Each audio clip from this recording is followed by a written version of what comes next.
This is the morning brief from the Economic Times.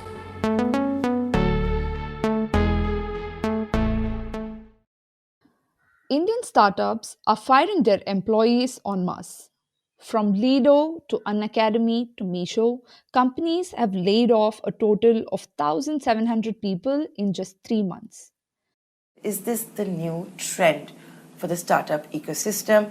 Remember, we've been talking about how there is almost a quarter of a lag between the public markets and the private markets. Have the private markets finally caught up after record fundraising, the record number of unicorns being minted? Do we need to gear up for bad times? Or are these just a couple of examples and we need to go beyond that? And these are just the bigger names. At least 1,000 more working for the smaller companies would have lost their jobs in the same period. That's close to 3,000 people. To put it this way, that's the average population of a third of India's villages, all rendered jobless in a span of 3 months. It was just an 5 hours buffer for us. And just we are told that we are laying people off. It's not about you, it's about the business. We are restructuring and all. There's a big catch here. Layoffs are usually the first signs of financial sickness or investment dry up. But not in this case. These startups are flush with funds. EdTech company Unacademy, that has laid off more than 600 of its employees, raised $440 million last August. In the same year, in November, e-commerce platform Meesho raised around $870 million from investment giants like SoftBank and B Capital. Last month, it fired at least 150 people from its new grocery venture, Meesho. And what's more, their fundamentals and their top line are pretty strong. Unacademy saw revenues going up at least 6 times last year, and Meesho reported a 150% jump. Here's what's even more surprising. This isn't new at all. In 2016, when Indian startups were becoming the story of the Indian corporate and entrepreneurial world, the poster boys of that movement, Flipkart, Snapdeal, Zomato, and Grofers, fired thousands of people. They've all survived, of course, and thrived. So, what's this phenomenon? Bad planning? Bad business? Why are these well-funded companies trying to save cash? Is downsizing the only option? And is there a slowdown or crisis brewing in the startup ecosystem? Let's find out.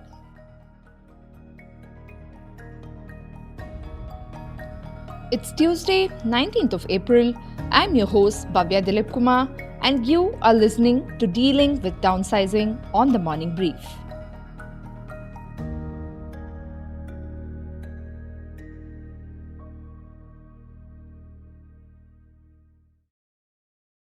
This kind of ruined everything. There is no job security, toxicity, and no work-life balance as well.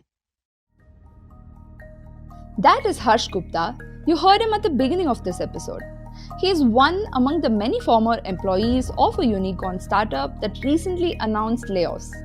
His name has been changed and voice has been modified to protect his identity. So, no work-life balance isn't as in when you were working. In the month of January this year, they kind of introduced a new procedure system, you can say, where the part of our category was completely changed. The work we used to do, it was completely different from what we did from the earlier year. So basically what we think is they brought this new process just to, fire different people. Yeah. Basically, we were told that there's a new process coming, which we'll be following.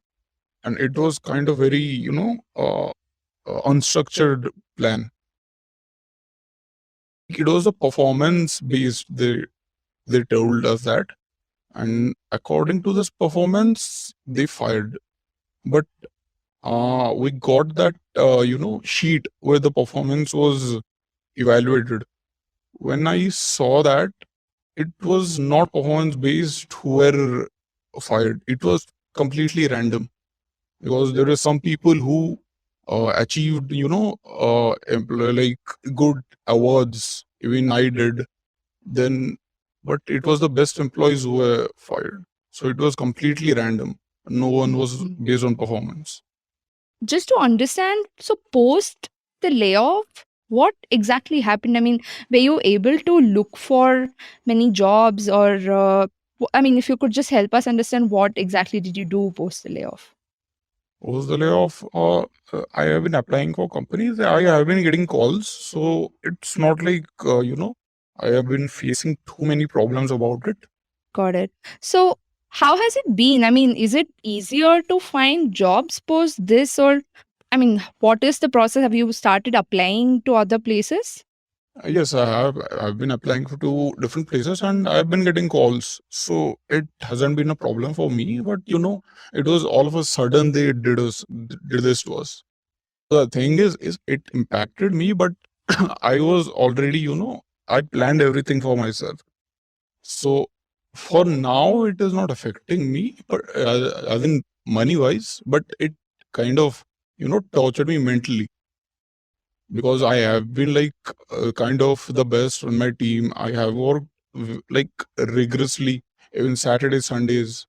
I worked a lot for this company, but the things they did are kind of, mental torture. Even if you provide, they were like, it was not worth it.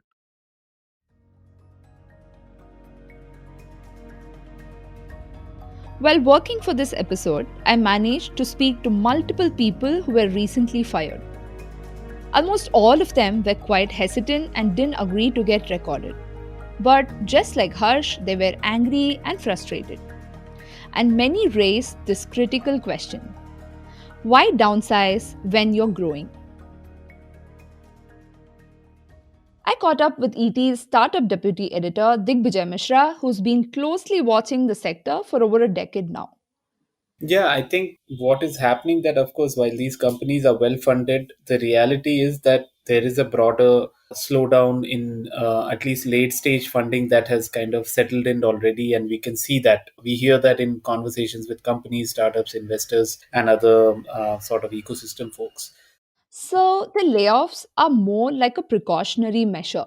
So what we are seeing right now, companies like say Meesho, Unacademy, taking these measures is to make sure that they do not continue keep burning larger amount of capital every month and are trying to sort of play it safe. And wherever they feel that they can cut, whether it's number of people working for them, overall marketing expenses, it's all going down. So Okay. it's I think to me it's the biggest signal towards how even some of the well funded companies are thinking in terms of saving cash right now.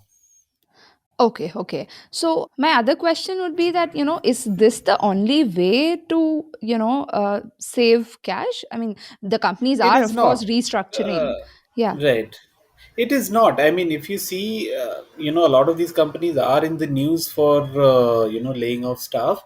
yeah. But as we had reported for Unacademy, and you would see this for companies like Meesho, and if there are any other companies as well going forward, they also are reducing marketing spends and in every other, whether it is marketing in terms of promotion or in terms of discount, or how they sort of what we typically call burn in the overall Yeah. business in several avenues. So all those areas wherever they can cut, they will cut, and that is already underway in some of the biggest companies. Digbijay told me that venture capitalists and investors are more vigilant today and the scrutiny is getting tighter. Investors are expecting a solid roadmap to maximize profitability and not just the top line before they can infuse any funds. Like 2021 was such a year where people can focus on growth at any cost compared to any other metrics, but those things are changing. Like especially late stage deals are slowing down.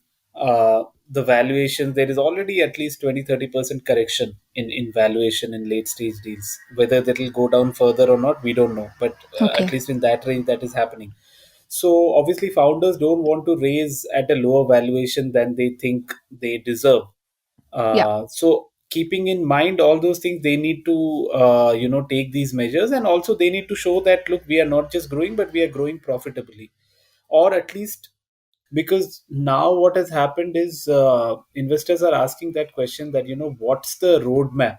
I can't just keep on putting money at a increased valuation without any roadmap on that. And I mean, we can tell you, based on our reporting on Unacademy at least, is that we have mentioned that the company used to burn around, I think, at least somewhere around $15 million, which is roughly about 100 crores. They are significantly trying to bring it down, because that will eventually make their EBITDA look better. And the company has said also that by the end of the current calendar year, they want to be EBITDA positive.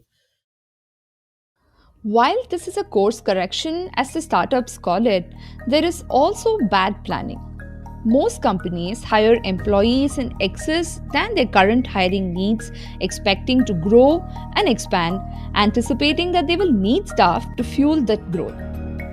Like one of the HR experts I spoke to told me that Swiggy and Grofers, which is now Blinkit, went all out on hiring in 2021, and in 2022 the companies realized that there are 1,000 employees in excess. So they froze hiring for the next 2 months. Also, expansion plans of these startups keep changing. The moment expansion plans change, the talent hired may get costly or irrelevant for the new growth plan. This is apparently very common in the startup hiring culture. That Yeah. happens, like, say, for instance, Unacademy. I mean, they hired a lot for K-12 also, right? But now they have decided to Yeah. shut that business. But that is something which is not unique to Unacademy. It happens in every other startup which is looking to grow outside its core business, and they're hiring. Like, even Meesho is known for its social commerce business, and they're now e-commerce business, but they were not really in groceries. But they hired a lot of people in the grocery business. So these things happen in the startup, where they have certain plans and they hire aggressively. I don't think there is anything wrong with the intention. I think it boils down to eventually how you treat these layoff incidents. Are there enough is there enough notice being given outside the Okay. severance? I think severance everyone is giving, Yeah. but how you treat these episodes, it becomes crucial in terms of how your company culture is perceived. Like I said in the beginning of the episode, laying off is not new and as alarming as it sounds within the startup ecosystem. Back in 2016 or 2017 too, many startup companies undertook layoffs as a means to cut costs, and it was a period of bull run and peak funding too, just like how it is now. Like in 2016-17, we had seen companies like Snapdeal and others also went through that. There are a lot of vertical e-commerce players who couldn't really scale up beyond a point, and then the whole, when the funding slowdown happened, these measures had to be taken. Even similarly, when all these things happen, you will see consolidation happening, where either Yeah. bigger companies with more cash will buy, or even similarly strengthened two companies will go for a consolidation.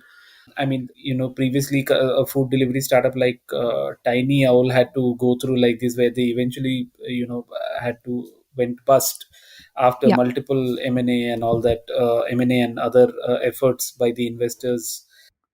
But there is a difference this time. So it's basically, I feel that a lot of the companies that I'm talking to, or the people who are involved in these decisions, they are kind of taking these decisions slightly earlier, before it's too late. So Okay. maybe that's why we are seeing some of the companies taking these calls now.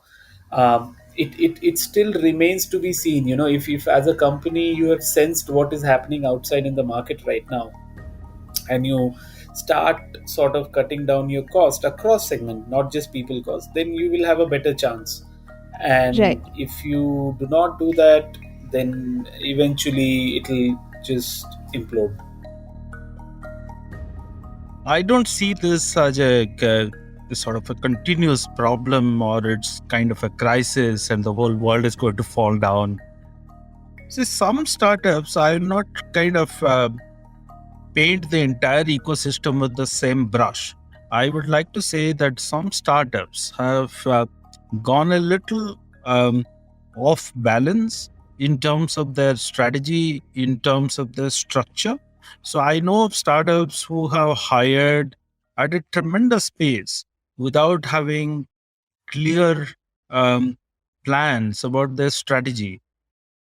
That is Aditya Narayan Mishra, who is the CEO of CIEL HR Service Company. He has helped in planning, strategizing, and supplying talent to leading companies like Swiggy and many others. About clear plans, about the structure, as in who will report to who, what responsibility will be given to people, how this particular business vertical will grow. Some of these things are not clear. Companies have gone ahead hiring these people because of, I guess, two or three reasons. One is that it is possibly, sort of a instinctive for those founders and the top team to demonstrate speed in anything that they do. So they felt that unless they keep on hiring talent at a certain pace, they may lose out to competition. Hence, they went ahead even if their plans were not clear. That is one reason. The second reason sometimes is also the push from the investors, that money has come in, it needs to be deployed, there is a timeline committed, and hence the founders and the top management team is kind of running helter skelter to make sure that those ambitious and aggressive numbers are met with, and hence they have hired. And while that hiring has happened, a little bit of unclarity about the structure strategy has led to some of these issues, I would like to believe.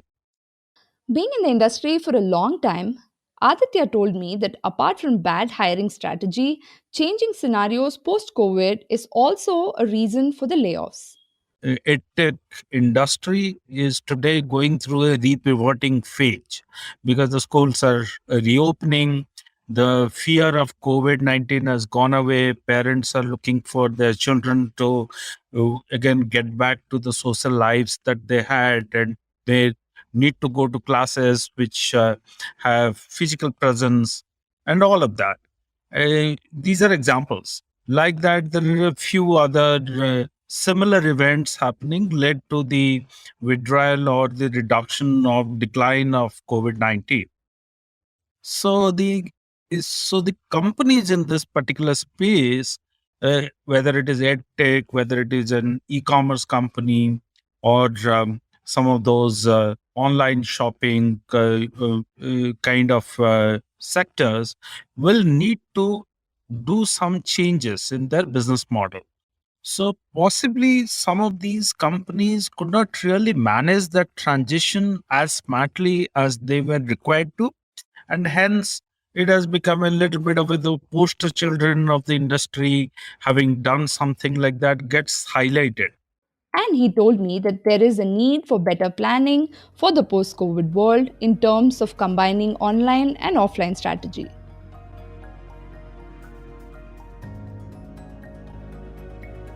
Here's an interesting data point.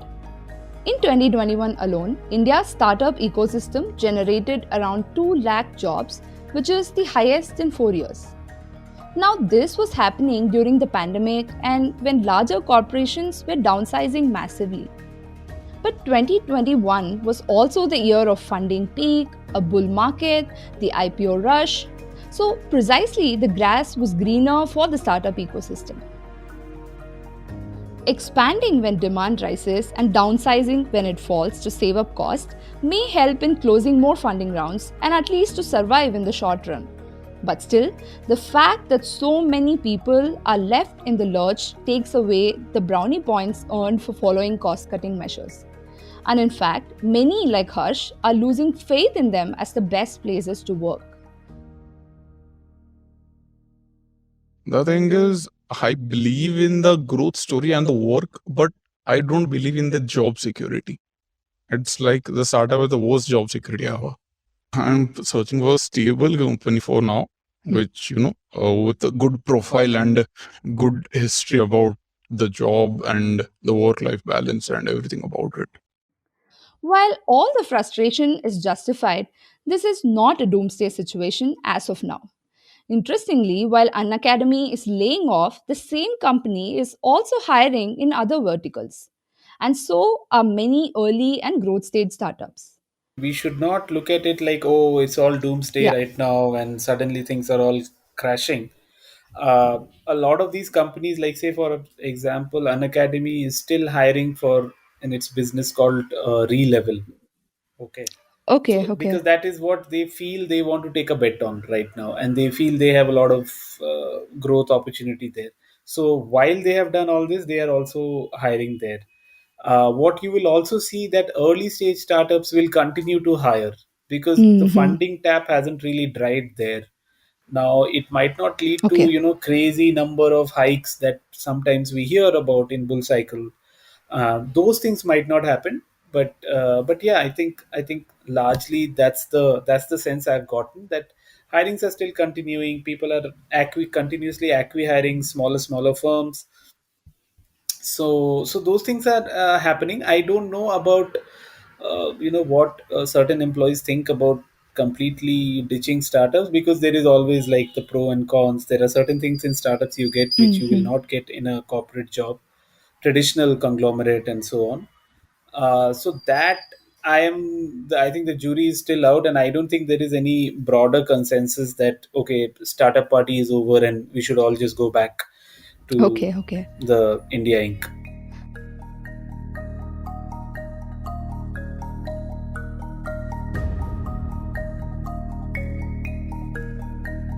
Startups are basically preparing for the funding winter, and layoffs are part of that cycle.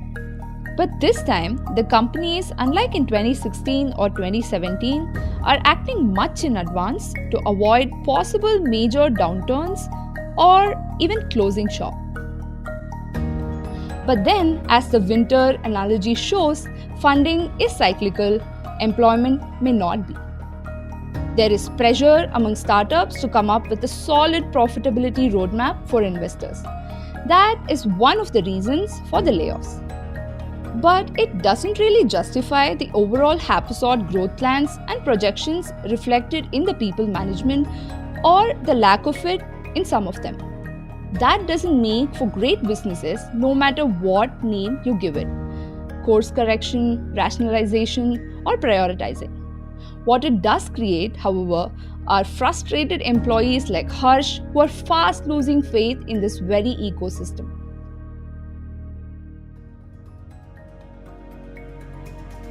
The summer and spring of growth and funds are never far behind for Indian startups, but they would do well to never forget the people, their employees, that make their world spin. We reached out to the companies mentioned in the podcast and got a response late Monday evening from Unacademy and Meesho. Unacademy said that they've discussed and parted ways with the identified people who were laid off in accordance with their respective contracts. Meesho responded by saying that it's part of their restructuring and it's done to boost efficiencies for a small number of full-time roles and certain third-party positions who were on a 6-month contract at Meesho Superstore. This is done to remove redundancies. Other companies mentioned did not respond to the queries. Thanks so much Harsh, Aditya and Digbijay. That's all from us today. You were listening to Dealing with Downsizing on the Morning Brief. I'm your host Bhavya Dilipkumar signing off. Thank you for listening. Producers of this episode, Diya Reki from Economic Times and Varun Kapahi from Avaz. Sound editor Swati Joshi from Avaz. Executive producer Arijit Burman. Special thanks to Anirban Chaudhary. If you liked this episode, please make sure to share it on your social media handles. The Morning Brief airs every Tuesday, Thursday, and Friday. All clips used in this episode belong to their respective owners. Credits are in the description.